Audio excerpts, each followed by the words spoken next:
So that is a call of the Aubrey 64-yard field goal, which basically has become commonplace in today's uh, NFL. And we'll talk about the ins and outs of how we got there, how the Giants allowed that to happen. But Giants had a lead with 25 seconds left.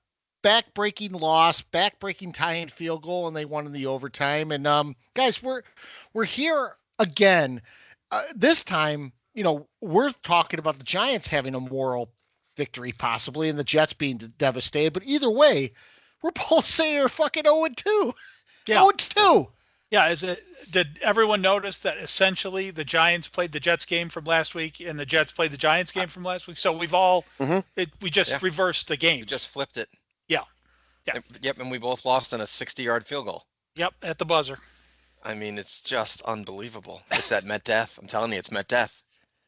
Well, the Giants set we set all kinds of ridiculous records last year, all-time futility. We did it once again. So yesterday, the Giants now stand alone in NFL history for surrendering game-tying or game-winning field goals of 60 yards or more. It's happened 4 times against the New York Giants. 4 for 4, by the way, without a miss. Yeah. 4 for 4. How does that happen in this situation? And no I could name at least 3 of them. I know Aubrey, Elliott, and Gano. I'm not sure who the 4th one is. The other one is Greg Joseph on the Vikings. In the season, we actually went 9-7-1 and made the playoffs. That was so Joseph on the was 61 yards. I think to win the either to tie or win. I don't remember exactly. That was a few weeks before the playoffs started, right? Yeah. So we lost brutally on the regular season, but then got them back in the playoffs. But we'll get into it, Scott. So I just again I had to make mention of the I think I heard this correctly. The rest of the NFL is 3 for 41 in terms of game tying or winning field goal attempts of over 60 yards. Nobody misses against the New York Giants, I guess, from over 60 yards. And it doesn't matter what stadium they're in. It doesn't. It's the Giants uniform. It's the only explanation. Nobody misses these kicks against the Giants, and not to mention just the game winners, the 60-yard game winners, yes, but it's like we got cursed after Super Bowl 25. Yep. Nobody misses big kicks against us. Nobody. No, we're paying the price for that. I do think we blocked one last year, the year before to win a game, something like that. But against Seattle, last year. Yeah. Nobody misses kicks against us. And I know we'll get into this because it is a big storyline here. But before we do, let's give a shout out because I have a ton of notes tonight. We have a ton of questions. We're going to be struggling to keep this one short, but good call out here. So hello, Milford, Connecticut, population 50,500. And this is funny. In like 1912, Quaker Oat boxes came up with a coupon for a legal deed to a tiny lot in Milford. So those lots that people would redeem from their oatmeal box would be called oatmeal lots. It's also the home of the Bic lighter factory, and it's the home of Dan Patrick from ESPN. Can you imagine, how you reach in for the cereal box and you're getting like a toy? Here you get a deed to a lot. Yeah, I'll bet those are on Park Avenue there in Milford. Broadway. Connecticut is one of those states. Is it part of the tri-state area? Is it part of New England? It's just weird. I don't know. Yeah, it sort of floats out there. Yeah, tri-state area. Westchester County probably part of the tri-state area, but then you got people that like swear they're in Boston. Exactly. It's like a tweener. No, the office had they had an office in Stamford, so that was Connecticut. In case nobody realized that, so that's where Jim met Karen out there. So yeah, that's right. Yeah, that's Connecticut. Yeah. So guys, like we were talking, lots of stuff to talk about. I mean, Giants and Cowboys. I mean, look, that game was a very entertaining game to watch, and yet as a fan, you come left out of that. Just I feel more gutted from a game like that than I would, a 41-0 blowout. It that wrapped up everything we hate about the NFL in a bow. And I'll give you reasons why after we have some discussions here. It's brutal. I mean, I disagree with one thing. I hate games like that when the Giants are involved in them. If I were watching the the Bengals and Ravens on Sunday Night Football, I'd have loved that game. I'd have been nuts over that game. But for me, it was excruciating every step of the way. Just the way the Giants, I think I said it to you guys at halftime. At halftime, if you took the score and everything, turned off the announcers and just took the score off the screen, you would say, hey, this team in blue is kicking the shit out of this white team in white. And I thought that went for most of the game until the fourth quarter when they started just throwing haymakers at each other. But the penalties kept the game close. I think we have the longest opening drive in NFL history now in terms of yards. Even though it only resulted in 3, we got like 200 total gained yards on that drive or some crazy thing. So yeah, I mean, and you gotta, when you're playing the Dallas Cowboys, you gotta pack your lunch. You gotta understand that that's coming. I don't remember a game without some official controversy against Dallas. Going back a long way. So you expect it. All I could do on the opening kickoff was laugh when the flag came down, and then 2 or 3 plays later when we make a big play and the flag comes down. It's part of playing Dallas. If you're going to beat Dallas, you have to beat them down because the officials will keep them in it. And, it's part of the star on the helmet. Novak and I were talking, before we came on that, look, Dallas got some shit calls their way too. They did. I'm not super impressed with that crew at all. That offensive pass interference, I might have ripped my TV off the wall if that got called against us. But, all in all, it's another thing about this game. I thought the defense was playing good. Then you look at the final score and they've given up 40. That was a kind of an odd, it looked most of the day like they were playing very well, creating pressure, creating disruption. But at the end of the day, they give up 40 points. Of course, Russell Wilson, that'll be the best game that he plays for us. That's the best game he's played in 5 years. So there it is. I don't know what else to say about that. We wasted a good effort by the offense.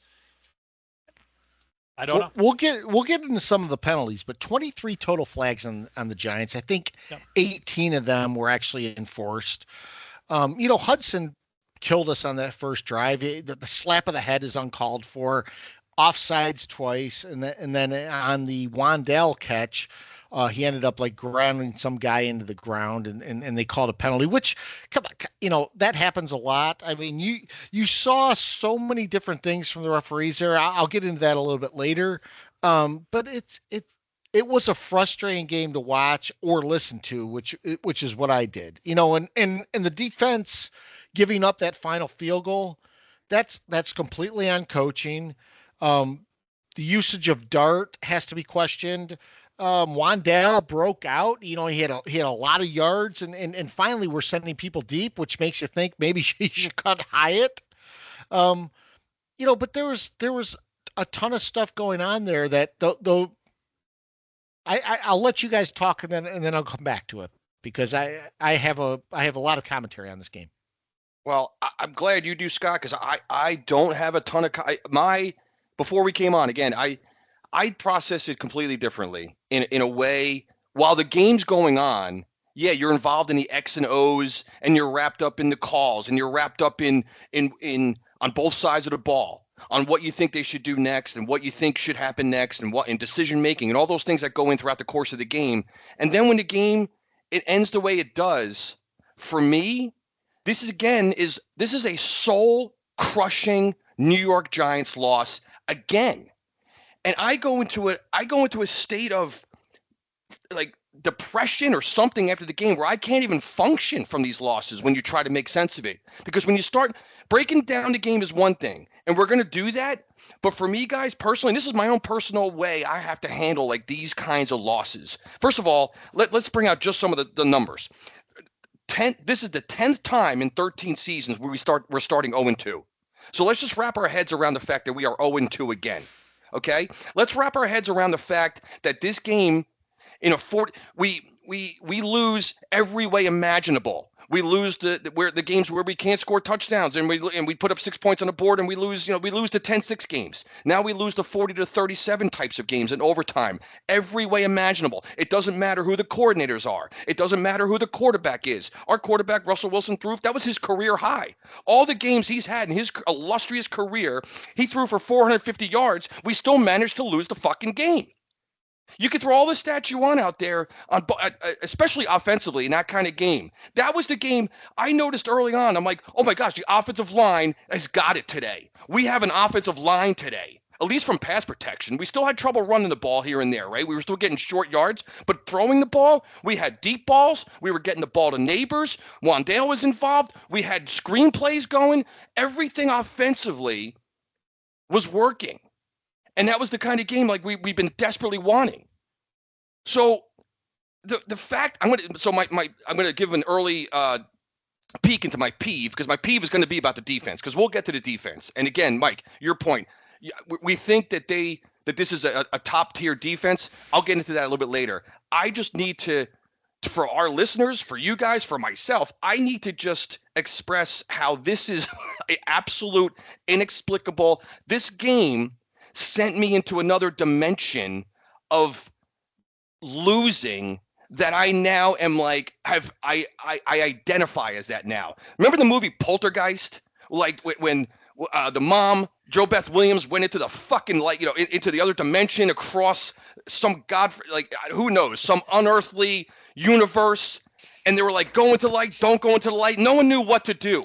I'm on the other side. I'm in the closet trying to find where I need to go.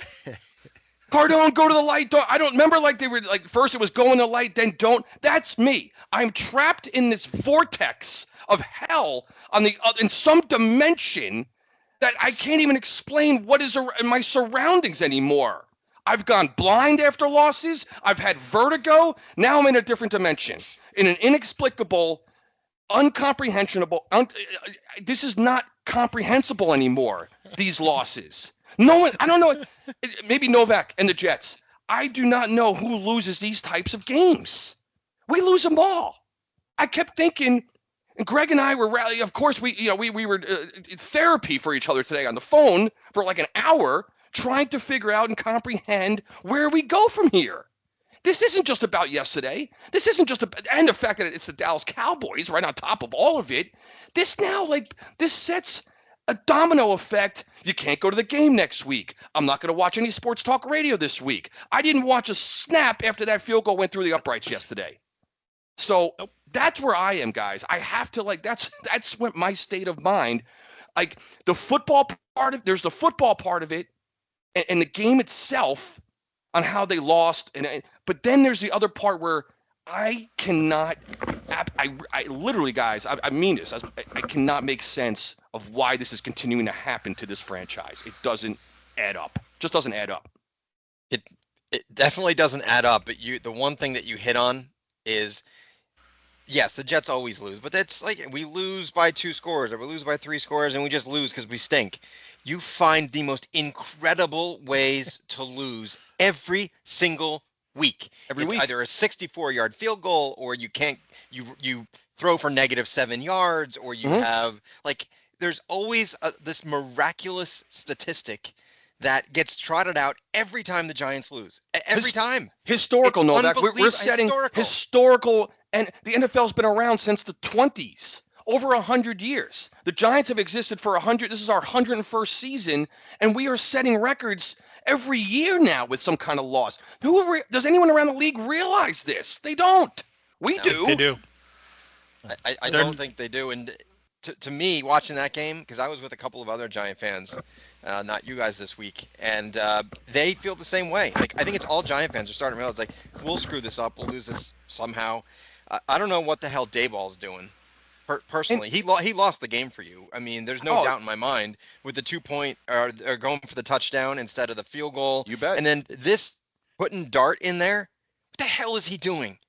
What you've got a guy with a career freaking game, probably the best of his 15-year career. Statistically wise. Statistically wise, why are you taking him out of the game for some janky RPO read option play?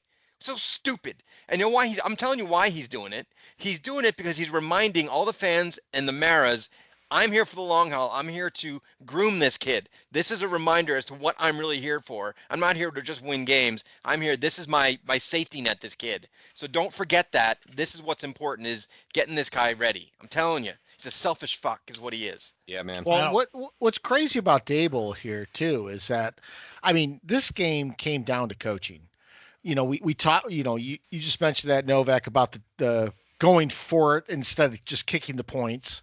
Why, if you're going to run the ball on fourth and or on 3rd and 3, and you only get to 4th and 2, kick the fucking ball. Yes. You take the points, and once you get the points in your favor, the math is in your favor the rest of the game. And then before Aubrey kicked that tying field goal, were playing such a cushion. You have to understand who you're playing against and where they need to go to stop that. So that's part on the defensive coordinator. And then the offensive coordinator, Kafka, I have a problem with him in overtime when we are at a 2nd and 3rd and we've been running the ball on 2nd and 3rd all day long to pick up a first down, and we have Russell Wilson going back and throwing a backwards pass for whatever fucking reason that is. And it's like, just move the fucking sticks. Move the sticks twice and you're in field goal range at that point. And we did these things. We killed ourselves. I'm not even surprised at the end. At the end, I was thinking maybe the Cowboys are going to have to settle for a really long field goal. And no, we ended up having Dak scramble to get with, so it ended up being a 42-yard or whatever it ended up being. But this game was on coaching as much as it was on anything else. Coaching and officiating in these two games really, really tilted the scale. Well, that and the Cowboys suck. Let's just call it what it is. The Cowboys defense sucked. Terrible. How you let neighbors behind you and that spot for that long touchdown pass with double coverage, and he just drops it right in there. He was wide open in a sense. Yeah. How they allowed that to happen and they have no pass rush, none. Yeah, there are a lot of offensive coordinators around the NFC and some in the AFC too who are looking at that tape of Dallas' secondary and salivating. Oh my God, yes. Because it could be a long year for Dallas. Of course, they beat us. They'll beat us twice, but whatever. You know what's pathetic, though, guys? You know what's pathetic is that I am so I don't even know what the word is, just so desensitized or demoralized by this league. Neighbors scores, which was shocking, right? Because I was just like, oh my God, did he hang on? Did he hang on? For a split second, I was like, excited. And then I immediately go to the clock and say, oh shit, 25 seconds. We're going to overtime. I thought the same thing. Yep. And it's like, again, 25 seconds. And I thought I'm going to get into my peeves, so I'll hold it there. But again, it's amazing. I can't take it. I can't take this league. 25 seconds and the game's, it's not over. It's not over. The craziest thing about that 25 seconds, Chris, and I'll probably trample on your pet peeve. No, it doesn't matter, Scott. It doesn't matter. It's like you sit there and you say to yourself, okay, we've been rushing the passer. We've been pushing Dak at every level. And what do? We drop everyone and their motherfucking back. Why not just play it straight up? If they beat you deep, they beat you deep. They're not going to. Dak's not going to go for a 50-yard bomb. He's going to go to try and get in field goal range. So you have to understand the situation, and that's what that's not what we did. I said something when they started that drive, and I didn't realize how prophetic it would be, but I said the Giants have to treat this drive like the 50-yard line is the end zone. Yep. Yeah. That's how you have to play defense. If they go over top of you, then they go over top of you. I don't think they have the balls to do it. I would have treated that drive like the 50-yard line was the end zone. And, I'll go circle back. This was a shootout, a classic NFL shootout, right? This is the game, back and forth, back and forth. Dable going for that on 4th down is unconscionable in the circuit. Yep. And Novak did a great job spelling it out. But I just wanted to put another nail in that coffin. That is unacceptable. Guys, I forward in that situation. And Mike, it comes after. I texted this. During that time, I texted this. Back, and I'm not going to be the old guy saying back in the day, but you never used to take a turnover and come away with no points. That was a cardinal sin. Still is. That was a cardinal sin. You take the points. If you get a turnover, it's bonus. Get 3, get 2, get 1, get whatever you can. Just get points. Yeah, and I mean, in a way, aren't you just saying to your defense, F you. I don't care that you got a turnover. We're going to walk away with nothing. Yeah. It's demoralizing, man. It's demoralizing. And if I have to sit there again, and this might end up being my pet peeve because it sounds like a lot of us are talking about the same thing. So I'll just leave it at this. But if I have to sit through another game and listen to Greg Olson tell me why teams have to go for it on every fucking fourth down in the game, this guy sucks. And then after the game, you have a bunch of announcers saying he's a great announcer. He's He's the worst. I don't know. I get so mad because I'm trampling on a possible pet peeve, so I'll stop right there. But doesn't know what the hell he's talking about. No, it was brutal, guys. That's one of those losses. You chalk it up and you say it's only week 2. Week 2, we're now 0-2 in the division. It's a huge loss. You had. I don't know whether to get into this now or not, but you have George Pickens, who his entire career, he makes by going down the sideline and pulling the defender down, whoever is whoever's covering him, and he ends up getting the PI calls. We had Dak flopping all over the place, getting. We had how many roughing the passer calls? 3 or 4. And 3. Even when they show the replay, they're like, oh, he didn't really put his weight on him. Oh, he landed on his body. It's called anyway. Yeah. It's called anyway.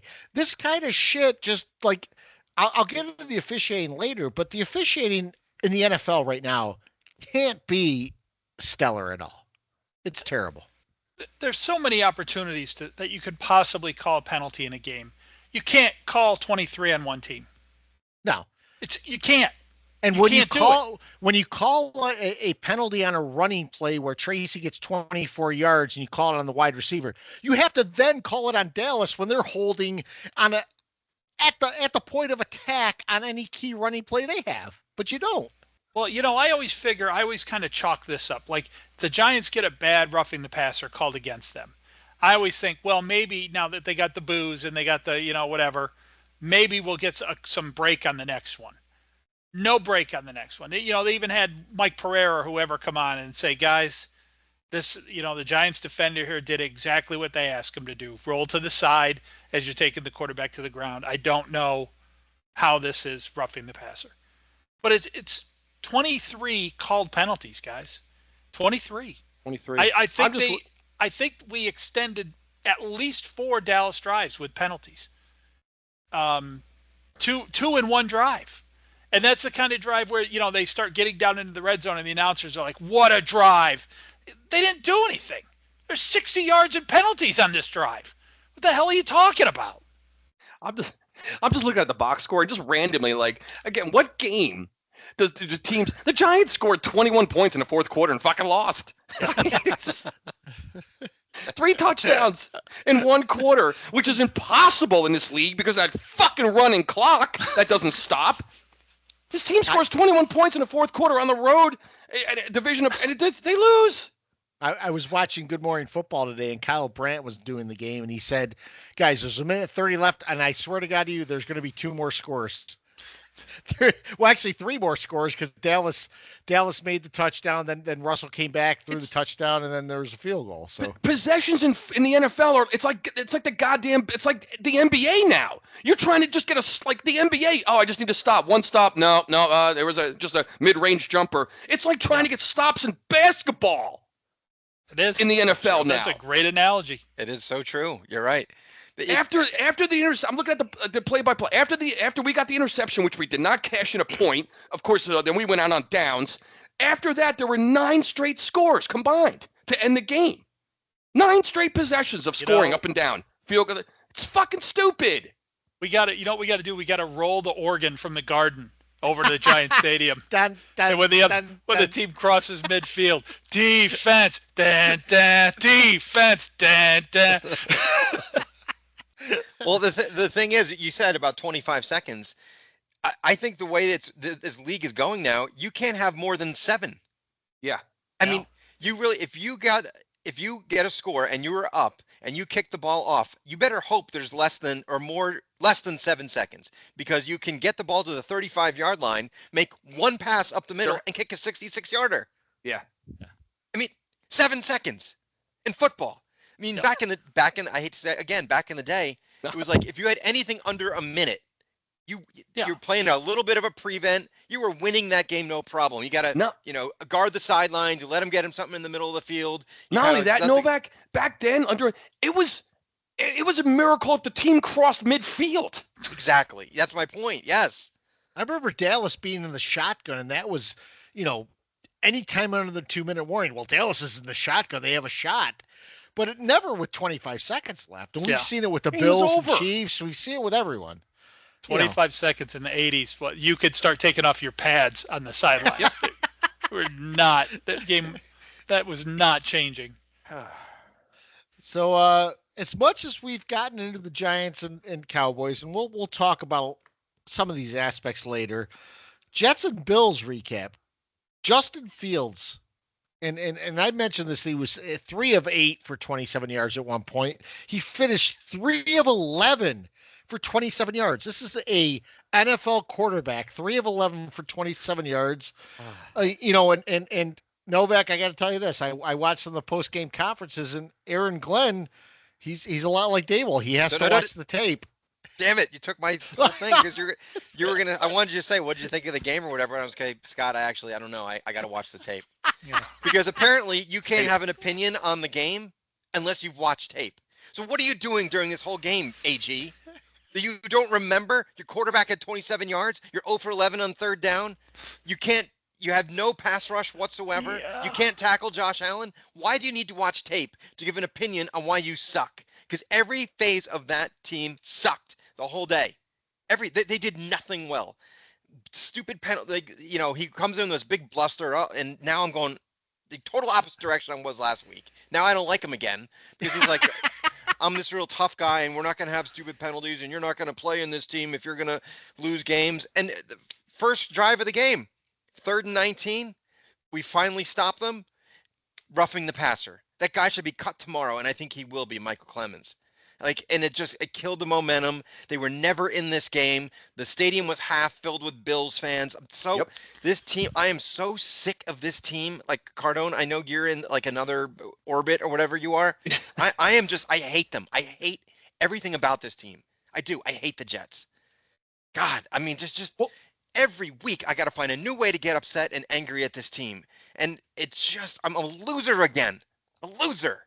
Kid asked me at the end. She asked me about that Jet game. My response, I think you'll like it. I go. Well, Justin Fields returned to being Justin Fields. That's who he is. We all know it. That's who he is. Anyone that thinks otherwise is wrong. This is who Justin Fields is, and you hope that he's going to have a game like he did against the Steelers, which I think we realize the Steelers are not as good as everyone thought they were, because they just got their ass beat by the Seahawks, and they looked terrible doing it. So. That was a mirage last week. And my bigger issue is, what happened to this great vaunted Jets defense? 68 points in 2 weeks or something like that? Get out of here. So they're a disaster. They play the Buccaneers next week. They're 0-3 guaranteed. They're a 4-win team, and I knew that going into the year. But again, I get my hopes up because they played well last week, and think maybe we got something. No, we don't. We suck again. No. Yeah, By the way, guys, I have to interject here because we're going to talk about the officiating in the NFL in a second. The Houston Texans just returned a punt about 50 yards, and there was a block at the point of attack that looked like it was a block in the back, and they threw a flag for a block in the back. But the officials huddled and determined that, no, it was not a block in the back. So we're going to allow this to I didn't see what I thought I saw. It's fine. So now the Texans are in field goal range. They're down 14-13 with 2:28 left, and they probably will kick a winning field goal. Well, you know what? I got to say to that, honestly. Not if there's 25 seconds left, Scott. After they kick it. But honestly, you know what I would say? I don't care. I hate this league. I hate these teams. I hate everything about it. I'm not fun to be around during games and after games. And like, officiating sucks. The league sucks. The same teams are good. The same teams are bad. Yep. It's the same thing. Rinse, repeat as last year and the year before. Same thing. I was thinking, can we go back to Fields again? Because I love murdering this guy. I just do. Remember we threw the statistic out there about how many career games he's had under 100 yards passing. Yeah, Well, here's another one. A game he started. He had 27 yards passing. He almost had more. He almost had double the amount of yards rushing. He had not 5 carries for 49 yards. The guy's an RB1, maybe an RB2 actually. He's not even an RB1. And I don't know if you guys watched the game, but he wasn't just missing. I saw a little bit with Novak. I was trying to go split screen a little bit, and yeah, he was throwing him at the feet. He was throwing them 2 yards in front of them. He was throwing it behind them. He is going to get Garrett Wilson killed. He's going to get him killed because what he does is he leads him too much, and Garrett Wilson is going to catch one of these balls or try to, and he's just going to get leveled by someone coming across the field. You got to put it on the numbers, man. You're in the NFL. Like there was a drop back. I don't remember what part of the game it was, Novak, but there was a early in the game. He drops back. I don't even remember the scenario because I was kind of like flipping back and forth. It was probably like on a Giant commercial. And I see Fields go back, and one of these, you know what I'm talking about. He immediately drops back, doesn't see something immediately, and just tucks the ball and looks to run somewhere. Yeah. And I'm just looking at him. I go, look at Fields. Where are you going? Where are you going, Justin? Where? Yep. There he goes. Didn't even. And he had no intention. He had no intention or desire to throw that football. He drops back and immediately just runs to his left. There wasn't even pressure. Pressure was coming from nowhere. I love that one, the old scene Ghosts, right? He coming up to me, and he just tucks the ball and runs. Where are you going, Justin? I think it was like third down too. Third and long. I go, well, where are you going, dude? Yeah, I think he's so screwed up in the head now too because, I think everyone got in his head that he only looks at his first read. So now he doesn't look at his first read more than a split second. And if the play hasn't developed, then he just goes to the second read. And the first one is like, I'm wide open. It happened at least 5 times. So I think he's so screwed up. He has no accuracy. He doesn't know what he's doing. Just get him. I don't want to say I don't want anyone to ever have a concussion, but I want Tyrod Taylor playing this weekend. I really do. I think we got a better chance to win. There's no question you have a better chance to win. And I guess you kind of answered it at the beginning there, Novak, but what happened? I mean, is it just the Steelers are just not very good? Is that because I don't even think there was nothing fluky or nothing lucky about Fields in week 1. He made every right decision to me. I think obviously the Bills watched the tape because apparently you have to watch the tape to get anything. Fair.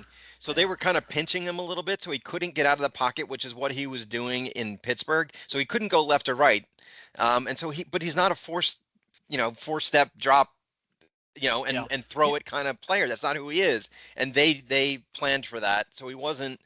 And then finally in the second half, he started running because he wasn't running. And he started doing that, and then they started to do a little something. There was one of those. There he goes. Jim Nantz did it. There he goes. But it was kind of that. It's just, I think the Bills are just, look, and again, we've talked about this before. You watch a team like the Bills, and you think, my God, how far behind are we from this Not in the same league. And Josh Allen didn't even play that well. And we are so far behind that team. That game should have been 50-3. It really should have been, but they kind of let off the gas a little bit at the end. What a They're not in the same league. They're not in the same league. They're not. No. You watch like you said, the Bills cannot. They don't have to even play their best game, and they're demolishing another division opponent on the road. Think about all that. Like the Jets, it's a division opponent on the road. Those things are facts. 100%. And you just demolish the team, but it was never a game. Never. After the second drive, I knew the game was over. Like Novak, do you when that game starts? Are you even sniffing the idea that the Jets we're gonna be in this game? We got a chance. A little maybe before when it starts, but then as soon as the Bills start to take control, game's over. It's Cardone. I think what it is you you kind of try to convince yourself. Yeah. And then 2 minutes in, it's like a light bulb goes up, and you're like, wait a minute, this is the Jets. Who was I? Who am I to think they have a chance? Get out of here, Novak.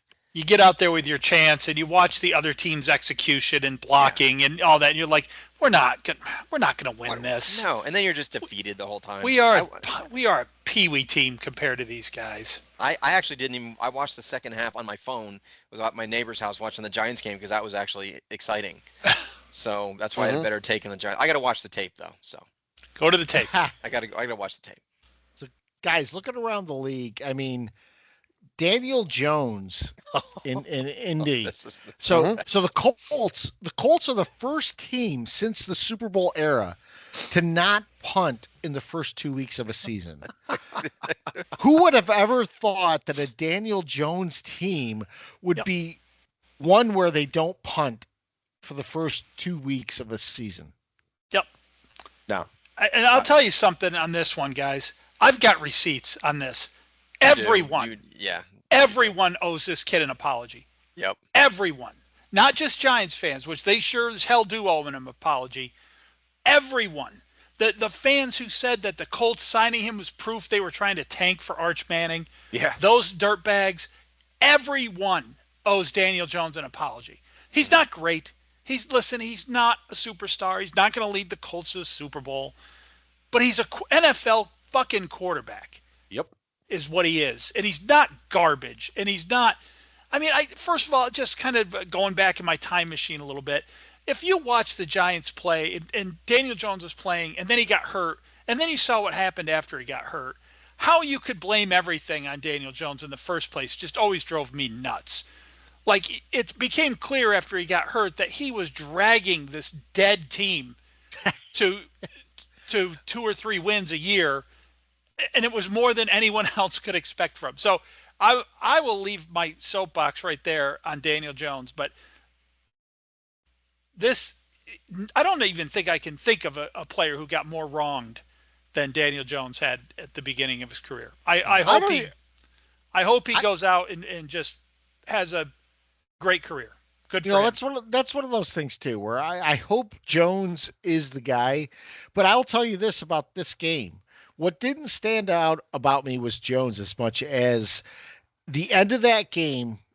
The Colts tried a 60-yard field goal to win it, and they missed it like most people do in the 60-yarders. Yeah, like you're supposed to.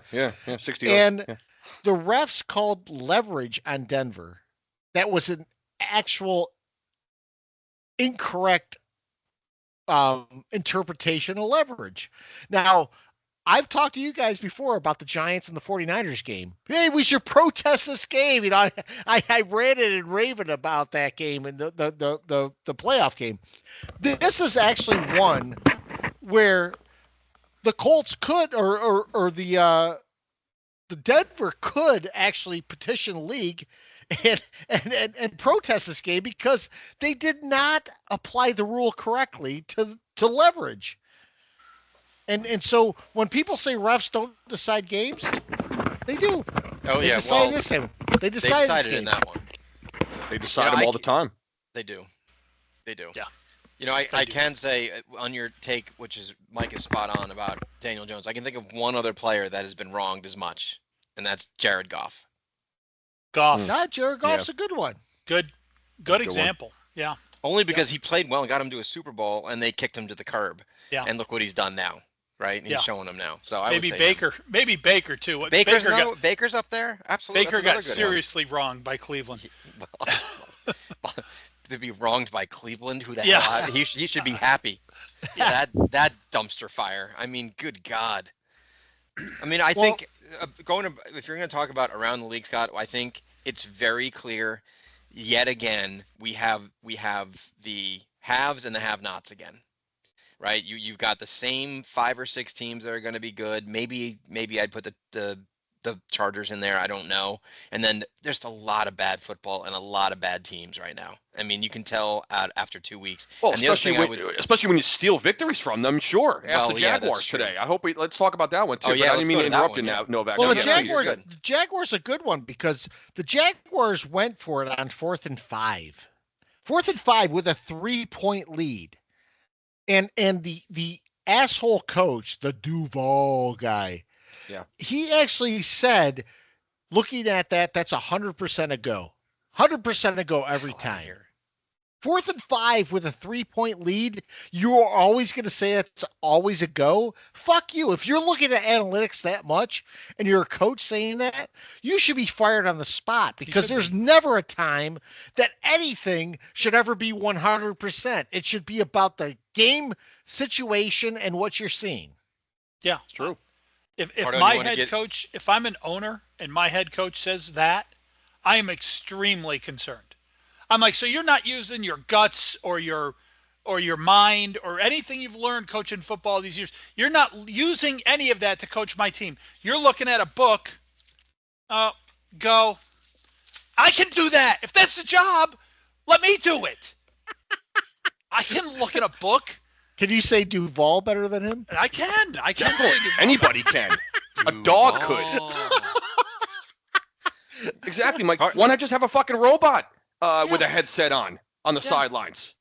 What's the IBM computer's name? ChatGPT. Watson. Yeah. Oh, Watson. Will Watson out there, let him coach a team. Type it into Grok. What? I talk about that. We talk about this all the time. The coaching, the instincts, the gut feeling, the feel for game.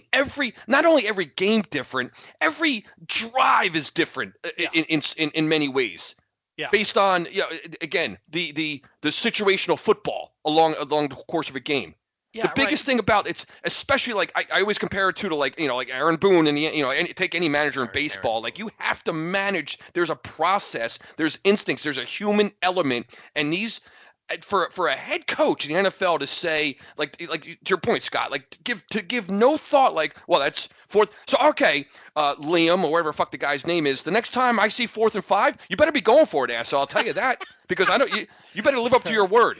Because we'll remember the Angry Football our podcast. We'll remember that quote. A lot of people won't. We'll remember it. Oh yeah. It's there's so many things that factor in. Maybe your offensive line is gassed. Maybe the running back you'd want in there to do it is getting his knee retaped on the bench. Maybe you haven't been able to gain a yard on the ground all day. It's just you cannot just say that's 100%. And guys, what kind of scares me? I think Dable is the same guy. Yeah. I think Dable's the same guy. I think I'm going to the book, and if the book says go.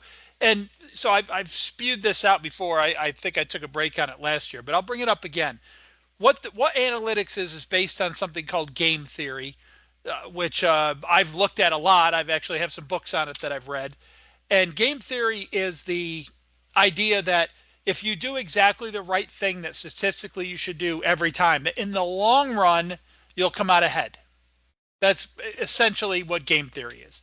So analytics is based on game theory, but it's a 17-game season, and you can't afford to lose 2 of them.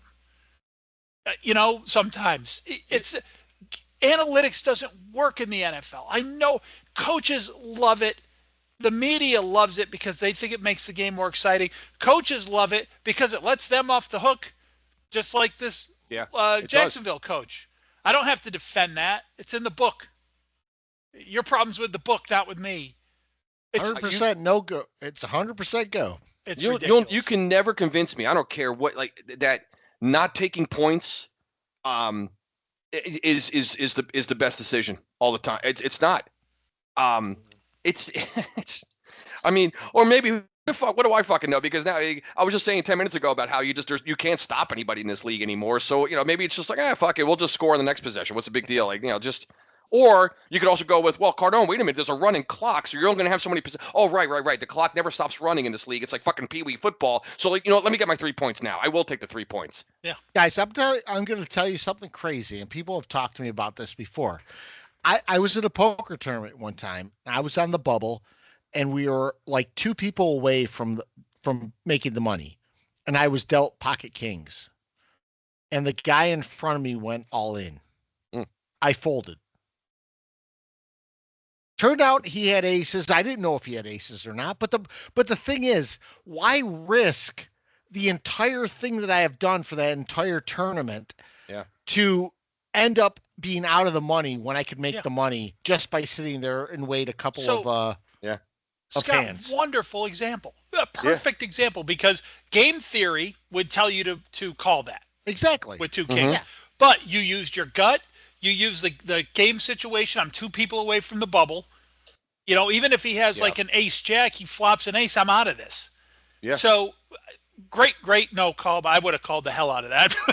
Great job by you. But it's a great example of what we're talking about. Perfect.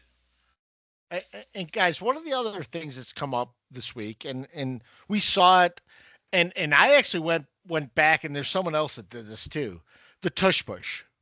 So we saw the tush push where I think someone pointed out against the Chiefs, like 4 out of the 7 tush pushes, they were false starting. Regardless of what happens, the best thing that could happen to us as an NFL is that this happened against the Chiefs.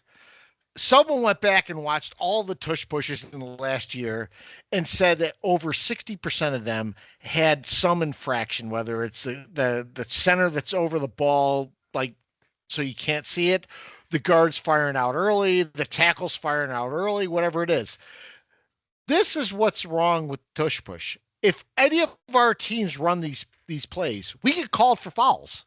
Somehow, some way, the NFL does not hold the Eagles responsible for what they're doing. I just think because they do it really well. No, I think it's because it's called the tush push. If it wasn't Like a marketing name, thing. and if it wasn't an Eagle thing, these guys would be all over this shit. If the Giants tried this and we had a ragtag bunch of people at 2-12 trying to move the sticks, they'd be like, "Fuck you guys." Yeah. Well, I do know in the Eagle Chief game they were offsides on the one tush push. If you saw that, both guards guards moved Saw early. that. moved early. But did they call that? No, of course not. No, it's a tush push. Yeah. Yeah. That'd be like calling a foul on the Globetrotters, Scott. Guys, on the very Although last tush push that they did, I think the Chiefs took the ball away from Hurts, and they said they reviewed it, but that review must have been the shortest review in the history of NFL review. So all the Chiefs players were pointing this way, and yet you had them just automatically say first down. Yeah, no, there's going to be no turnover here. Listen to us. Everyone Listen to Calm us down, everyone. saying that the refs were cheating the Chiefs. Well, we were actually saying this last year though, that the tush push had a lot of inconsistencies in the way it was enforced. It does, and there's no doubt about that. And the center lines up with his head way over the ball, which even before the ball snapped is an infraction. Safety for the center, by the way, is the reason for that. But they do it really well. Everyone moves at the same time, or not at the same time. It almost they flow it out. I mean, it is a work of art when they do it. That's all illegal, but the way they do it is just makes it very difficult to call. And then you've got 6'1", 225-pound guy who can bench press 800 pounds, who pushing the ball forward. It's the perfect formula. Honestly, the tush push thing doesn't bother me as much as these PI calls. Cardone, you want to get into the Travis Hunter one? Let's do it. Yeah. I mean, That was pretty bad. What's your take? Because I think it was the worst PI call I've probably ever seen. It's devastating. It is. I've watched that play a number of times now, and Hunter does absolutely perfect cover. He's got perfect coverage inside the man.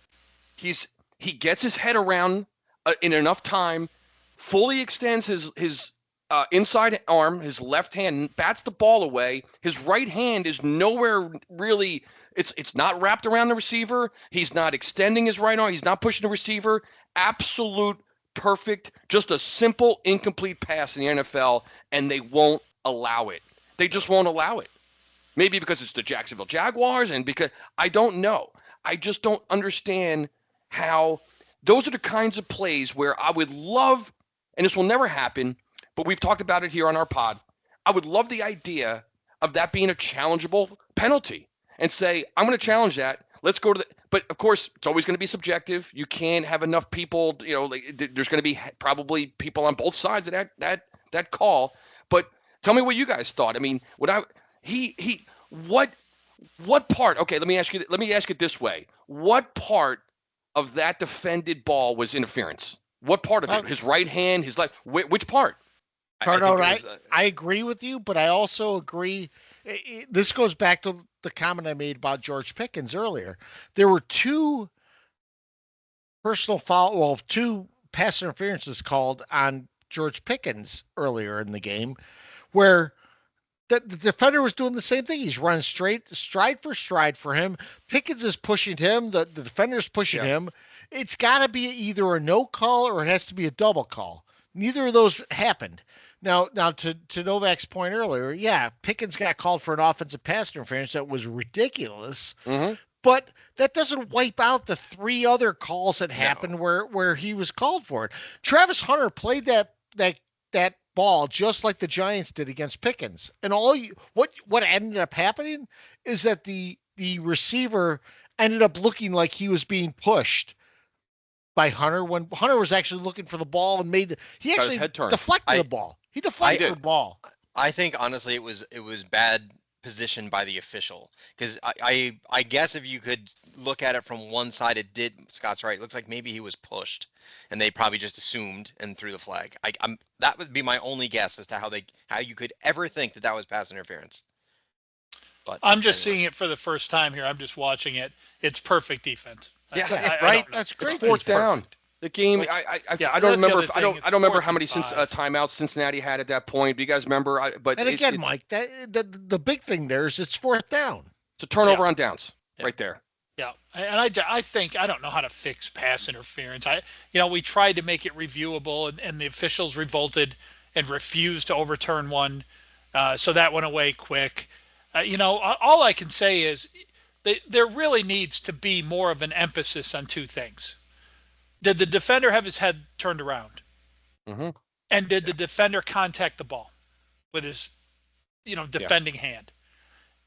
If you say that it can't be pass interference if the defender's looking back or if the defender bats the ball, he has as much right to that ball as anybody. So if he gets his hand on it, I'm sure someone could come up with immediately an example where you could be looking back and bat the ball and horribly interfere with somebody, but I don't know what else to do with it. Well, there was someone today, a defender, talking about how unfair the rules are against defenders. I mean, you think about all the leeway we give to the offense, and it's not just on the pass interference calls. It's illegal contact. It's anything that happens with the defense. And at some point, you have to either give the defense something back, or you have to say to yourself, we're going to allow 100 to 150 yards or 100 point games. I just want to be able to watch a game just once. Just give me one game, NFL. We're at the Jets, if they ever did make a big 3rd down stop, I'm not looking for that little freaking yellow little thing that pops up on screen. Yeah. Just once. And the players do it too. They don't even like, congratulate each other anymore. They're looking around, making sure there's no flag. I know. Every time. Guys, we talked about the Giant penalties. That one play down at the goal line where there were 4 penalties called, 3 of them against the Giants. First off, 2 of the calls against the Giants are bullshit.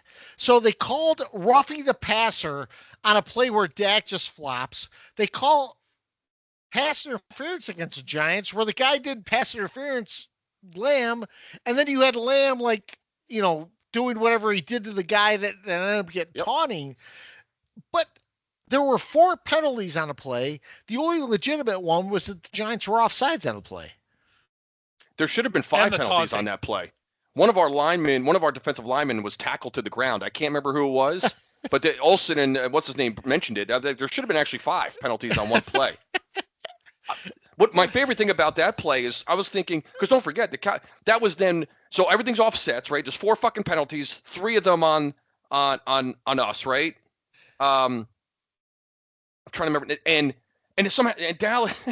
So the next play, I'm thinking like it's either 3 or 7, 3, and that was 3rd and goal, I think, right from that. And then he scored on the next play. Dallas scores a touchdown next play. I'm thinking like, of course they get the touchdown there. Flip the whole thing. Are we scoring that after? No, we're not. No. Are we scoring? Like, think about this. Like, imagine if you flip the whole thing. Like, Dallas commits 3 penalties on one play. And Neighbors gets caught for some taunting bullshit to offset the whole thing. Like, what are you doing, you asshole? We had it for, And then, don't calm down, everyone. We're going to score on the next play. Don't worry, Malik. You're fine. We got you. We'll pick you up. No, That's what I was laughing about. I forgot about the play because the next play, Dallas is in the end zone. Cheerleaders are going. Doesn't matter. You know. Fuck, man. Also looking around the league, I had to love this. The Lions just threw a 50 spot on Ben Johnson. How great was that? Yep. After people talking about Ben Johnson being the genius, Ben Johnson this, Goff can't do anything without Johnson. Fuck you. It was very satisfying. That was a highlight of the weekend for sure. I loved every minute of that. And then we also saw, look, this came out before the game. Schefter reported, and guys, he's staying somehow he's staying in the limelight every fucking week. Schefter reported that Shedeur Sanders said he would not go to the Ravens because Lamar Jackson was there, and that he would not want to go to a place that had an established starter. So you have a 5th round pick telling teams what he wants to do. Get out of here with that. Why not? Now, what I heard, and this is even worse, is that people were saying, well, maybe the Browns leaked this to make Shedeur look bad. Why would the Browns leak something like that? Like there's so many people out there wanting the Browns to sabotage this guy. Yeah. The Browns picked him. Why would you sabotage your own pick? What? They waited to the 5th round to sabotage them? Yeah. They could have had him in the 4th. They're playing the long game. Yep. Yeah. I love the idea that somehow the Browns are holding him down or sabotaging his career. That's right. Imagine the Browns like behind the scenes at the draft in the war room. All right, get the leak out. We're in the 5th round. Come on. Stupid. That's what's crazy is that the Browns, who are, maybe an inept franchise, but they're picking a guy, and all of a sudden the chatter's about them like trying to torpedo his career. Why would any team torpedo a draft pick's career? It's extremely comical. It's very funny if you think about it. I mean, it really is quite humorous that they would, they drafted him just to make sure he never plays in the NFL. Yes. So I know we'll get to this in our predictions, but guys, Giants play the Chiefs this week, which means the Chiefs are definitely not going 0-3. There's no way the league's going to allow the Chiefs to go 0-3. And there's probably going to be a ton. I'm calling it right now. There is going to be several calls that will shift this game in the Chiefs' direction, and I'm laughing about it now. During the game, I'm going to be pissed as hell, but I know that it's coming. I absolutely know it's coming. The Chiefs are not a great team, but somehow the NFL's not going to let them go 0-3. No way. No, there's no way. You have no chance. And what will happen, the Giants will get called for like 8 penalties, and the whole talk will be about the Giants, this team, undisciplined. They lack discipline. They lack discipline. They lack a lot of shit. I don't know, man. You guys have anything about the Chiefs preview? Just no, man. Just what you said. I when we go to predictions, whatever, I said I was easily just going to mention who do you think's going 0-3? The Kansas City Chiefs or the New York Giants? It's not the Chiefs. It doesn't matter the score. Like it doesn't matter that game. And this is what I was talking about by soul crushing last week, because now it's just this. It's over. To try to now ourselves rally and rise up and watch that game with a fervor and excitement. I will sit there like a fucking corpse watching that game. I will. Sunday night, by the way. Exactly. Painful to sit around all day. I don't even want to watch any of the games during the day. I'm gonna have to pick up gardening or something on Sunday. I'm going to go to Home Depot and just walk up and down the aisles for 8 hours, do some pretending to fucking pick out like flowers and pots and shit. Because I can't watch NFL football. I can't. Well, when you look about this, so the Jets play the Buccaneers. Buccaneers just pulled out a win against the Texans. So this is in Tampa Bay. This becomes a must-win for the Jets. Why? Must win so they can get to 3? I mean, no. I mean, They have no chance of winning this game. But you know what the funny thing is? Listen to the crap games I'm going to have to watch for the rest of the year. Buccaneers, Dolphins, Cowboys, Panthers, Bengals without Burrow, Browns, Patriots, Falcons, Dolphins, Jaguars, Saints. That's the Jets schedule. Oh my God. Can you imagine the? I mean, I obviously I skipped over two good teams because it didn't make it as funny. But listen to those games I've got to sit through. Oh my God, Novak, that is disgusting. Disgusting. Can you imagine? I'm going to sit there in December. Jets, Saints. Are you Met kidding Death. me? God. Anyway, so no, they're going to get their ass beat. I mean, let's just call it what it is. I'm not even going to talk. We got more stuff to get into. By the way, it's crack statistician Greg just sent this in, which is hilarious. So Tampa, we're dying for one fucking 2-0 start. The Tampa Bay Buccaneers quietly and under the radar, they have started 2-0 for 5 straight seasons. 5 straight seasons. Jeez. Imagine, I would take one. So I heard that. That was right. I would take 1 and 1. Right before I came upstairs, they were saying that, and it just really made me think. Do you realize how much the NFL schedule makers have to do with how you start a season? Exactly, Mike. I mean, Tampa Bay's been okay over the last 5 years. They've been on the better side of better than good, yeah, better than average, rather, whatever, yeah. But 5 straight years of 2-0, come on. 5 straight. Who have they played? Well, I mean, I'm sure we could look it up, but it's. I may have. They're not out there going. I tell you what, back. They're not starting They're not starting week 1 and 2 at fucking division road opponents. I'll tell you that. Well, in that division, maybe they are. That division soft, yeah. At Carolina, at New Orleans, yeah. I guess you could do that. Guarantee one of them's at home though. People aren't starting. No one starts 2 weeks on the road in the division. No, you don't do that. That's and then comes home in prime time against the Chiefs. It comes home to a dynasty.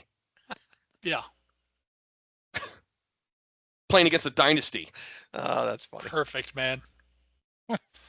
It's impossible. So, guys, I'm gonna move to pet peeves. Novak, pet peeve.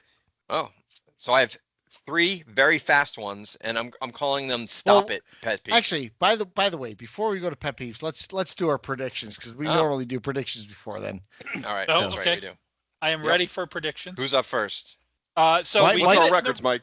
We technically did it in the wrong order last week, right? Because the people in the lead should start, so that gives the people behind a chance to catch them if they want to pick something different. So, Mike and Cardone are each 8-0. We all hit Dallas and the Bills last week, and then you 3 hit Baltimore and I hit Dallas, so we all had a perfect week. Man, I really thought when that game was winding down, I said I did it. I bought a win. I predicted Dallas as my lock, and I bought myself a win for the Giants. And couldn't have that. No, never mind. So it's Mike and Cardone 8-0, Cost and Novak 7-1, and I will start off.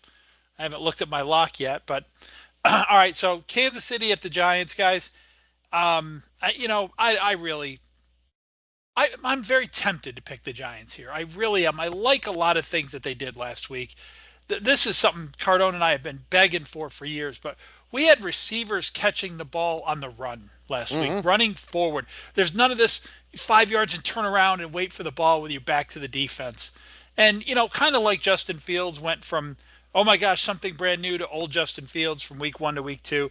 I'm not expecting that to happen again. The Giants will go back to the Giants on offense. They'll come up with some low point total here.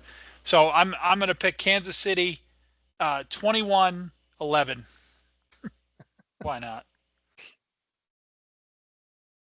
Kansas City by 10.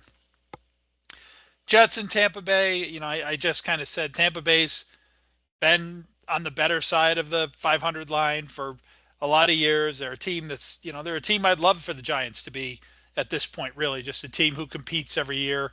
Of course, it's a little bit easier when you're in that division. But the Jets with Fields, and if Fields, you're kind of wondering now what Fields you're going to get, right? But I have to assume I'm going to get the Fields I've seen for the first 200 games and not the one. Well, you might get Tyrod Taylor, don't forget. Tyrod Taylor might actually change my pick. But I think Tampa Bay wins this one. I'm going to say 31-17. 14. And then my lock, I might have to come back to. I'm gonna say Kansas City's my lock, but I might change that before the end. Trying to buy a win again. I'm gonna look at the list while you guys are picking.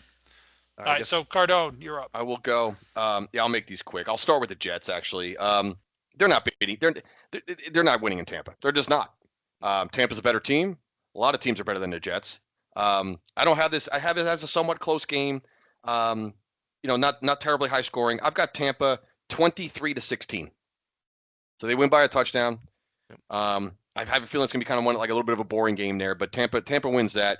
And then Met Death. We've already talked about this. As soon as Kansas City lost late yesterday, I said, well, they're not starting 0-3. It's going to be us.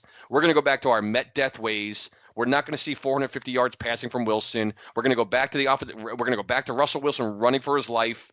For whatever reason, we do not. And it's a primetime game. We know our record in primetime. We know our record at Met Death. We're facing the Swifties.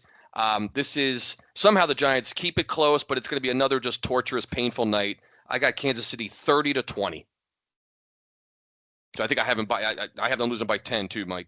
Yep. 10 as well. And then my lock, I was bouncing around a little bit, but I settled on give me the Seahawks over the Saints. That's the other one that I was looking at. Yeah. That play. That's a tough place. That's a tough home field. New Orleans going up there. New Orleans guy has nothing. Seattle's coming off their first win at home. Give me Seattle. I'm up. I'll go. I'll start with the Giants. I think this is the get-right game for the Chiefs. I think you got Taylor Swift in New York and primetime and the whole thing. NFL is foaming at the mouth over this game. I got the Chiefs here 37-10. With the Jets, I think they'll actually play them a little bit better if Tyrod Taylor plays. I'm still going to take the Bucs, though, at home in a close one, 21-16. For my lock, I'm going to take who I think is the best team in the NFL right now and against the worst team in the NFL, and I'm going to take the Green Bay Packers over the Cleveland Browns. I was looking at that one too. That was one of mine. I had a couple in mind. That was one. Yeah. I also was looking at the Packers too, but for the Giants Chiefs, I think you guys summed it up. Look, we're going to be subject to several bad calls in this game. We're not going to win no matter what we do. And because of that, I think the Chiefs win going away. I think the Chiefs win, 27-14. Yep. And for the Jets, I think the Jets have a chance against Tampa Bay. I'm not bought into Tampa Bay, but the thing is, in Tampa Bay, the way Fields is played, I have to go with Tampa Bay. So I'm going to go 24-17. And then my lock is actually the Bills against the Dolphins. Did looked against the Browns because that's an easy one, but So we picked 4 different locks, which means 4 really shitty games. So I'm going to go ahead and keep mine then because I think that's cool that we have 4 different ones because as I went through the list, Seattle, Green Bay, and Buffalo were the other ones that jumped out at me. So I'll go ahead.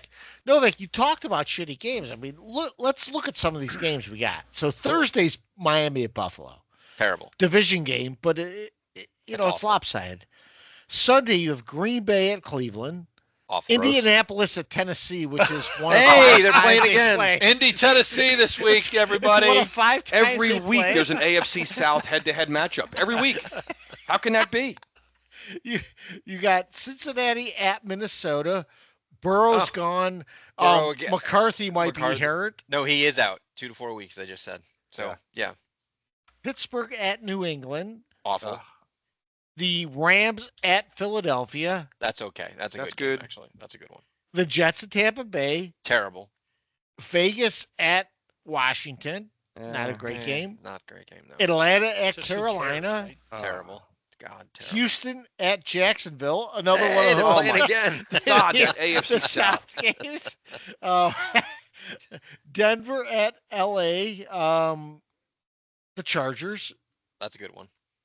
New Orleans at Seattle. Terrible. Gross. Dallas at Chicago. Yeah. Even more gross. That game's interesting to me. But people I don't don't know if care about it, you know? It's Yeah, one of no, those no things- one gives yeah. a shit about it, but it's interesting to me. Dallas will win, by the way. They'll go 2-1. You got Arizona at San Fran, Ugh. Yeah. Kansas City at the Giants, and Ugh. Detroit at Baltimore. Or Yeah, not That's a Detroit. good, that's yeah, really Detroit, one. Baltimore. That's a good one. Yeah. So 4 So- good games. The Giants are only 5.5 point underdogs. I don't Doesn't know smell how. right. Does not. Something's not right there. One thing I did not mention on the around the NFL was a report that Adam Scheffler put out about Shedeur Sanders prior to the game against the Ravens, saying that Shedeur would not play for the Ravens. Did I talk about this? You already did. got it. Yeah, yeah. all right, We all got right, this. Covered it. All right, so all right. Well, you said it was Adam Scheffler, so maybe it's Scotty's brother. Then maybe No, it's a different one. No, that's good if I already mentioned that. Pet peeves. Yeah, so pet peeves. We'll go with Mikey.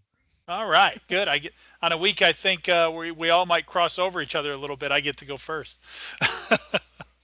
Mine's definitely not going to be one of you guys. I know that. I'm not. So my pet peeve is again, I'm going to go the NFL gaslighting route, and my target this week will be the kickoff rule, which I believe we've had several pet peeves about before, but I've got some data here you guys might find interesting. I did a little bit of research this week. So in 2024 is when they switched to this goofy XFL kickoff rule that they've got. The NFL, I don't know if you guys remember, claimed that this was a huge success, a big success. Actually, there was a slight uptick in injuries on kickoffs, but the NFL only measures concussions. So when the NFL tells you that they're getting more returns this year and getting more returns and less injuries, that's gaslighting.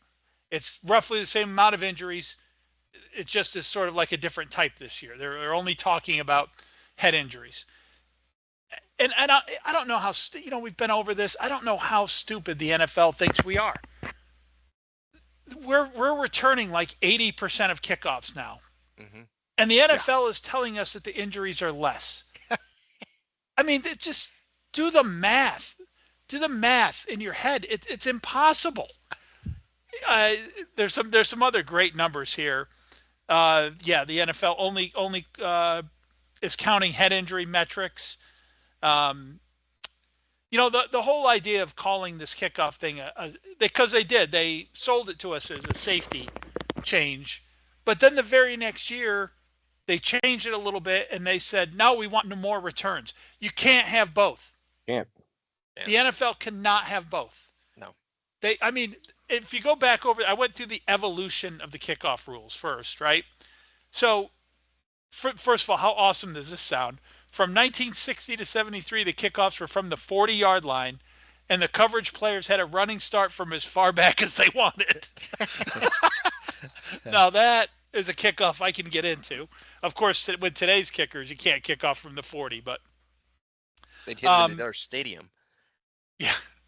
But they just kept the NFL in 2011 was the first time they had a safety-driven change, and that's where they moved it to the 35 to get more touchbacks. So they were purposely limiting the amount of returns, understanding in 2011 that, hey, here's how we get rid of CTEs and concussions from kickoffs. We just make 80% of them be touchbacks. That was their decision, right? Their decision was the answer to this is less returns. Now they come back a few years later and they're telling us, oh, by the way, our new decision is safety and way more returns than ever before. So it's gaslighting. It's bullshit. The NFL. But by the way, we all know, right? How many times on the opening kickoff or on any kickoff is there an injury?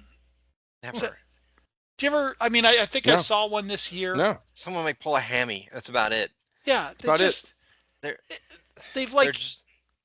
have a safety. Well, they think they have a safety problem. I personally don't think they do, but they address it on kickoffs where outside of Jason Sehorn, no one can even remember an injury on a kickoff. So more bullshit, more gaslighting from the NFL. Don't go for it.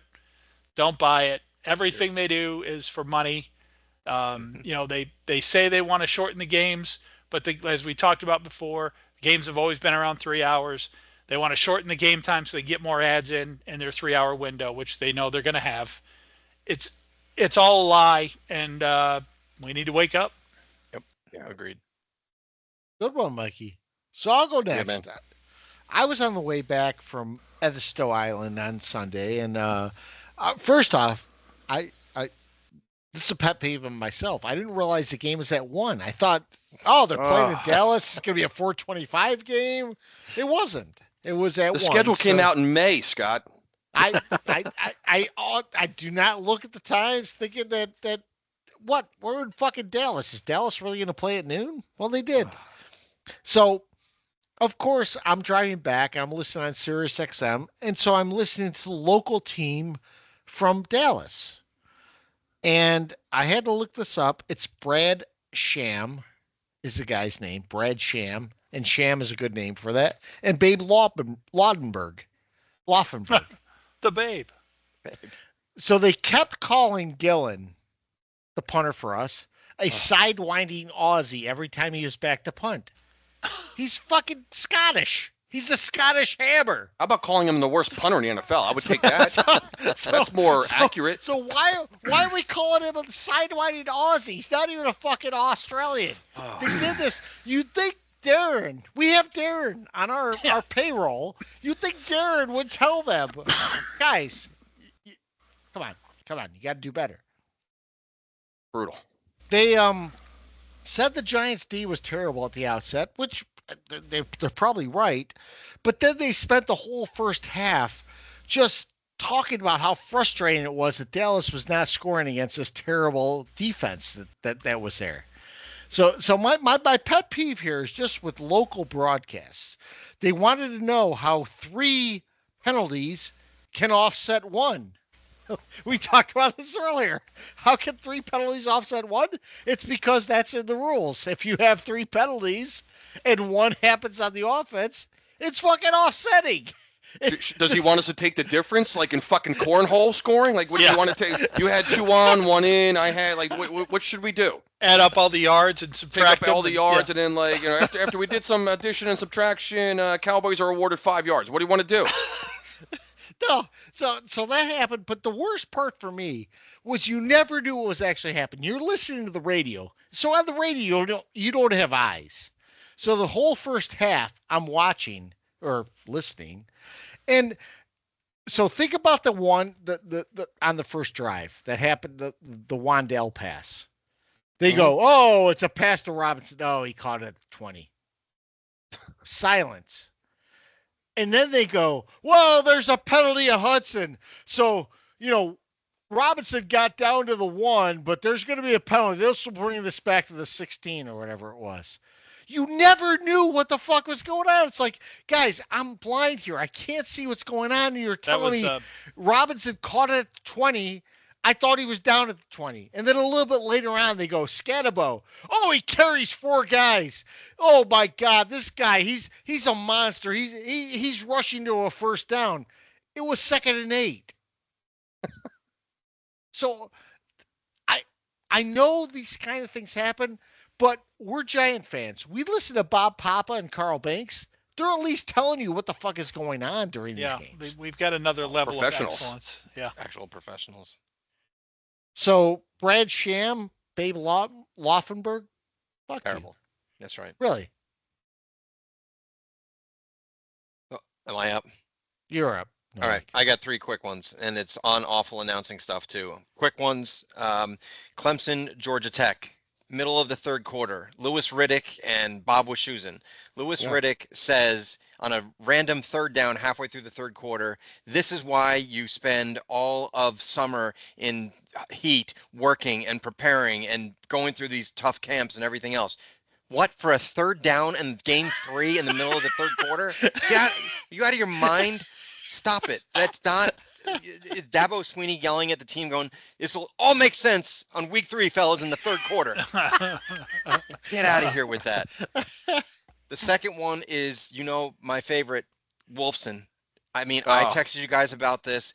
Josh Allen goes out with a broken nose. The whole world can see what happens, right? He goes back into the huddle, and they go, Jim Nantz, Tracy, down to you for a sideline report.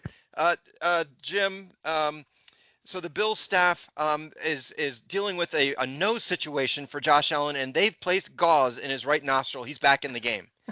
What? Tracy, the camera was just on him. He's in the huddle, and he's got a bath towel hanging out of his nose. Don't you think we can figure out what's going on? So just she's the worst. I can't take her. And then my last gauze report. A gauze report. You got to tell me that we can see it. It's hanging out of his. Stop it. And then finally, the last one, J.J. McCarthy. Stop it with the eye black. You look ridiculous. This is not the Little League World Series. You're an NFL player. Stop it. Just enough with this guy. Like he paints his whole face with the stuff. You don't need it. You look stupid. Stop. Is he a wrestler? Exactly. Ultimate Warrior. He's got the Ultimate Warrior.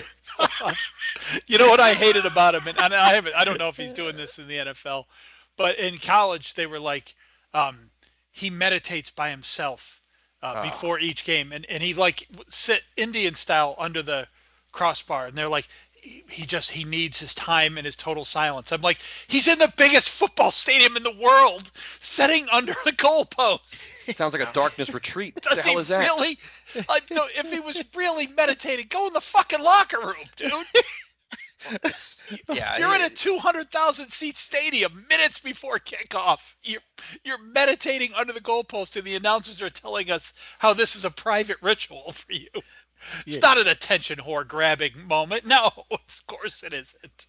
Yeah, guys, Steph and I went to watch the Clemson Georgia Tech game at a bar. We were in Edisto Island this weekend, and there were so many pet peeves there that could have been captured. So to Cardone's most pet peeve, no one could figure out how to figure out any of the TVs. So half of the TVs in the place were on like the Roku like screensaver. They didn't even have games on there. It was like that little like it would look like a city going on. They're on the screensaver. The best part was we got the game, the Clemson game put on, but there was a guy at the end of the bar, at the end of, let's say, left hand of the bar. On the right hand of the bar, two nice looking blondes showed up. This guy walks from the left hand of the bar to the right hand of the bar to talk to these nice looking blondes. After about 20 minutes, the blondes are gone. The guy, this is at like 12:45 in the afternoon. So this is not like late in the night. Hell, where he's done. He's done. The blondes are gone. He's sitting there talking to the bartender, sitting there looking at his drink. All of a sudden, where the blondes were, comes a 90-year-old grizzled like Marine and his grandson, and they're drinking. He was in his 80s for sure. All of a sudden, the guy looks over at these guys and he goes, "Holy shit, we're the beautiful blondes." And he looks at me and Steph. He goes, "Where are the blondes? Where did they go? Where did they go?" and we just laughed the entire time because we're like, "Yeah, man, they're gone." and the grizzled Marine just looks at him and he goes, "Do I not look good enough for you?" Yeah. It was the funniest thing ever, and I don't think you could duplicate something like that, anywhere you want. I mean that's just one of those things that happens. So you miss every shot you don't take, man. That's right. Great one said that, didn't he? So I thought that was hilarious. It's great. So Mike, with that, Cardone is up. Oh, Mike Cardone. Yeah, I'll. So mine are going to be. I have two short ones, and they're going to be strictly about the Giants. So it was really about just we've already covered it, but I'm going to pound this fact home again. Last week it was Mike Kafka and the offensive play calling fucking drudgery that looked just gross. This week, this defense, Shane Bowen. We have talked about this a million times, guys, on this pod. We already covered it, but it bears repeating. That play to set up the game-tying field goal, what's agonizing about that play is you can see it before it happens. The Giants are 40 yards back. Our corners are 25 yards deep. We have safeties in the back. There's 4 down linemen, and then about 20 yards of there's linebackers there, but you know what I mean. They immediately go into a back pedal, and that 18-yard pass, they still had it. Somehow they still managed to get 3 yards after that, a run there, and it's the play before the play. We talk about it all the time, and it cost the Giants the game. And as I was screaming at Bowen before the snap, I can see it. The whole world can see it. So real quick, the Giants through 2 weeks, here's their rank: 32nd in yards against. There's 32 teams in the league for everyone who's listening. In case you don't know. 32nd in rushing yards against. 31st in red zone defense. We've created 1 turnover. 16 total over the 19 games since Bowen's been here. We had Wink as our defensive coordinator, and this is guys where I got to throw now Daboll under the bus, because somehow whatever happened with Daboll and Wink couldn't get it together. There was some kind of friction or something. We let that guy walk, and we hire a fucking loser from the Tennessee Titans, Shane Bowen, who is a nobody, a nothing, a soft ass, and a loser. And I'm ready to. I'm done with both our coordinators, and I'm done with our head coach now too. I tell you what, because my second pet peeve, and Hisman, you had mentioned this. You made a great point. The New York Giants, and maybe this is true for all other teams, I don't know, but whenever the Giants have a starter out, in this case, Andrew Thomas, our left tackle, is out. Whenever we fill in a backup guy, he never quietly comes in and just has a game under the radar, especially like an offensive lineman who you're not supposed to hear from offensive linemen, because the only time you do is on a back-breaking penalty most of the time. So we have a guy, James Hudson, who I don't even know who this guy was before this year, and I texted on that first drive, in case anyone didn't realize, he had this man had 4 penalties on the same drive.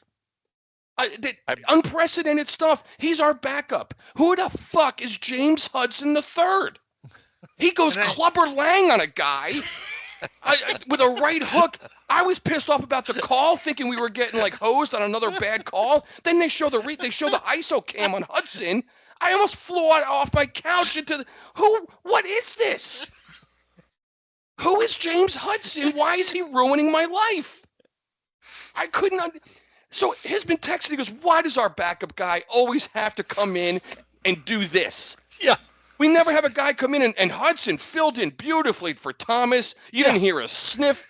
Wilson's backside all day, great protection. We got to credit, Hudson for coming in and doing just a fantastic job. He may even challenge Thomas for his starting job when Thomas gets healthy again. We don't have that. We can't ask for that. We get a guy who comes in and just punching people and going off sides and false starting and holding people. It's insanity.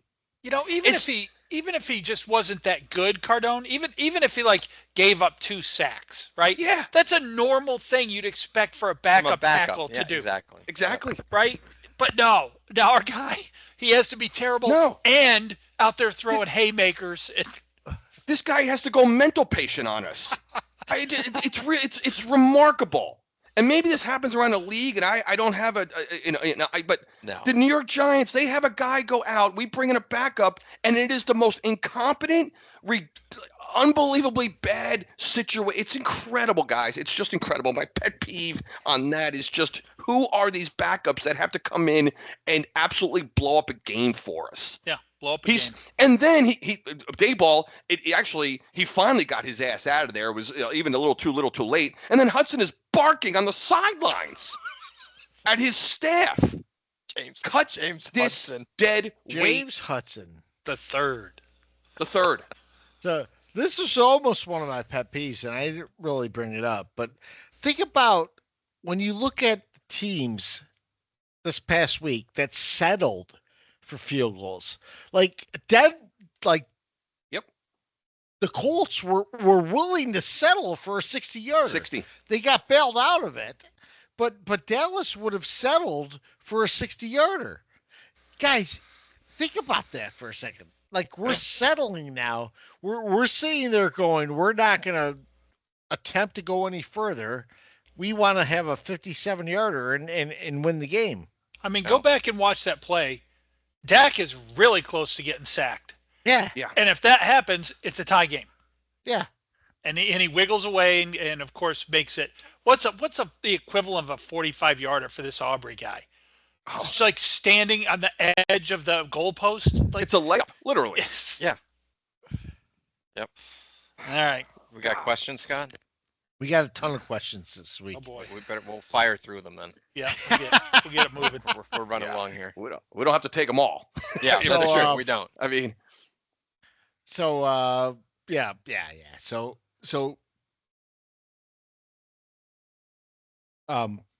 Peacocks asks when it comes to there it is. He asks when it comes to actually it says when it comes to kickers, how has it gotten so much better? And guys, I don't know if it's gotten so much better other than we just have opened the door over the last 5 years. I just think it's they're trained differently. I mean, The these guys are like muscly and they work out their legs, and I mean, when we were growing up, they were guys who were probably smoking butts on the sideline and having a couple beers after the game, and these guys are like actual athletes that are kicking now. I think that's the difference. but even do. kickoffs, have you noticed they're trying to put it in that stupid landing zone? They're taking Yeah. like just a little 3-step drop. It's like a little pitching wedge. Their leg is like a little pitching wedge, and the ball still fires into the end zone somehow. They're kicking these balls 70 yards without even trying. Yeah. It's crazy. The other thing this year is I don't know. I texted you guys about it, but I don't know if you heard outside of this. But they've, the K balls for kicking used to be Yes. sort of like the kickers hated the K balls. Well, now they've optimized the K ball for kicking, so kicking should get better. And then how do you not agree with what Novak just said? I mean, they're athletes now. You would think, right, as little as fucking kickers get used these days, that they'd be a little rusty when they do get in there, but no. Now we're drilling 64-yarders now. No problem. It's such a weird dynamic to the game. Like nobody kicks a field goal under 30 yards anymore. No. No, I would also say too. I mean, it might have something to do with young kids are like, I want to play football, mom and dad. Why don't want you getting concussions? Why don't you be a kicker? Why don't you be a kicker? Remember back in the day, most announcers, like as the ball's in the air, it's like, it's got the distance. It is. Like, you don't have to say that anymore. No. When do you have to When's say the that? last The ball's in the air. It's got the distance. What? When's the last time you heard someone wonder if it had the distance? That's crazy. The Peacock also asks the Giants are the team. How often do we what is this? Nope. I'm trying to figure out what he said. Let me say this. Jones is 2-0. Does that reflect poorly on Dable or not? Of course Yes. it does. Yeah. Yes, absolutely. That's Yes. There's no absolutely 100%. And it's not just that they're 2-0. It's just in general the way he's playing. Again, people put too much weight on quarterback team win-loss stats for quarterbacks. Jones is playing great. They got a little lucky to win this week, but He also asks, is it insane that the Jets passed on Micah when they had a chance to get him? Micah Who? Parsons. Parsons. Oh, yeah. I mean, obviously, yes. who did they take? I would imagine that was the Sauce Gardner year. I would think, or Zach Wilson, one of the two. Either Ooh, one. That's a huge difference. Well, I don't know what year Micah Parsons was drafted, so I really don't know. I'd have to look But that yes, up. I mean, I don't have a player in the team that I don't know what year it was. Doesn't really matter. I would rather have him than anyone on the team. So yes, it was a mistake. Micah was taken the same year the Giants took Barkley, I think. Yeah, Oh. I think so. Oh, that 2018. Oh, then that was Sam Darnold. So yes, it was a mistake. That can't be right, can it? Wasn't Barkley? Yeah, Barkley was 18 draft. And Barkley was the same year as Darnold. Yeah, pretty sure. So my friend Mike asks, did anyone see if Javon Holland picked up a shoe in the game and actually picked it up like Maxwell Smart, which I thought was a He dialed it. It's a great comment because I love Maxwell Smart from Get Smart, but Get smart. I didn't see it. Did you I did guys not see see it? that. Yeah, I saw that. Yeah. He it was actually, I don't know, it was he tackled a running back. He pulled his shoe off while he tackled him, and he came up with the shoe, and he dialed it like it was a cell phone, and then talked into it, and then handed it back to the guy. That's pretty good. Funny. That's hilarious. 21, I think that 2021 was the Micah Parsons draft. Oh, 21. All right. Oh, so that was Zach Wilson. So yes. Okay. Clearly. Oh yeah. Hell yeah. Yeah.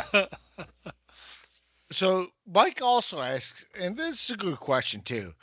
If the Giants are not out of it by Halloween, but we get a few wins, could it be considered a good win or a good season at the end of the year, or not? I mean, I don't know. I don't want No. to play that hypothetical game because the Giants are not going to be around at Halloween. And it's just things like that get me thinking. What if the? I don't find enough wins on our schedule for us to be competing at Halloween. No. You're not. We're You're not. not getting out of September. I mean, I would say if it's- somehow we are competing around Halloween, then yeah, that's a good year. How pathetic is that? Really We're still pathetic. competing by Halloween. It would be a great year. Well, I predicted 6 wins. So if they are floating around a few by Halloween, I guess I can't go back on my own predict. I'm like, well, yeah, I guess. Yeah, I mean that's Novak alluded to this earlier, but we all kind of thought our teams were going to be 0-2, and here we are 0-2, and we're all pissed off. No. Well, we all. Yeah, I know. Have you guys ever tried to sync up? And I have done this. Have you ever tried to sync up radio to the video? Yeah, it's hard. very And hard. actually, I have. I would love it. I actually want to do that, but you can't. You really can't do it much. The radio's ahead of the TV. That's it, and the times I've tried it, that's been my problem. Yeah. And that like you can't pause the radio, right? So you can't sync it. I've It's tried. I impossible to really sync. the Yeah. announcing. I think it was like 3 or 4 years ago. It was when I first. No, not when I first moved in this house, but I tried. I tried to get Papa and Banks on the radio and sync it up, and I had it all right for a while. Then it got blown up at halftime, and I just said, "Screw it! I'll listen to these jackholes." Yeah. You guys got anything else for tonight? I got one. We were talking about Novak. I was going to slip it in, but you talk about the when every play you wait for that little yellow box to come up. Like after a play ends and the flag. So I don't know if you guys saw this, but in the Cincinnati game against Jacksonville, the little flag. Cincinnati was it Browning? Because after Burrow went out, it doesn't matter. But he's rolling to his right towards in the red zone there. He throws an incomplete pass, and you see the little yellow flag come up. So I was like, ball's incomplete. Wait a minute, there's a flag. No, it wasn't a flag. Fox or CBS, whoever's doing the game, it was a fucking yellow dildo that got thrown out of from the stands. Was it really? Yes, go look if you haven't seen it. Go look it up. Yellow dildo comes flying out. Perfect timing. Right as the play ends, you see the dildo come out That's in the middle of the screen, and someone on Fox was like, "Ooh, there's a flag down. Let me put up the little flag box." No, you should have put up the dildo box. God, if only they could have sent Wolfson out to check on that thing. Wouldn't that have been great? Tracy, can you tell what the flag is down there? Jim, negative. It was actually a giant yellow dildo, Jim. The Yeah, it's a NFL is little looking hard into to it and see. investigating. A little hard to see here, Jim. Can't tell. I had a Yeah. I had a whole stack of stats here that I didn't use because I just went on rage rants. But think about how tough this is, guys. The Giants were 1 for 5 in the red zone, Yep. Oh yeah. and they scored 37. 37. Points. Yep. Yeah. Think of how those two things match up. 1 for 5 in the red zone, 37 points. Mike, it does it. This team continues to trot statistics out there that defy the laws of football. Like it just defies laws. So the way I read that stat though is if the Giants were 4 for 5, they'd have scored 85 points. Is that what? I don't understand. I've never in my life heard of a player getting 4 flags on one drive. No, Never in my life. I really don't think I've ever seen it. No, that's our backup. That's our guy. That's a guy who's like thinking like maybe like it's instead of quietly coming into the game, hey man, let me just play my best football I can play just so I can somehow sneak maybe into the starting line somehow. Or maybe another team notices me by the end. Something. This is what James Hudson does. Mr. Hudson, well done. Yeah, if a Giants backup player comes in the game, by God, you're going to know he's there. You're going to know he's there. All right, fellas. All right. Love to see it. All right, we'll see everyone next week. All right, boys. 0-3, here we come. Get ready for 0-3. Should be Apologize to the nation for having to watch the Giants on Sunday night. Yeah, sorry, guys. Sorry, everybody in the world. We'll see you next week. Later.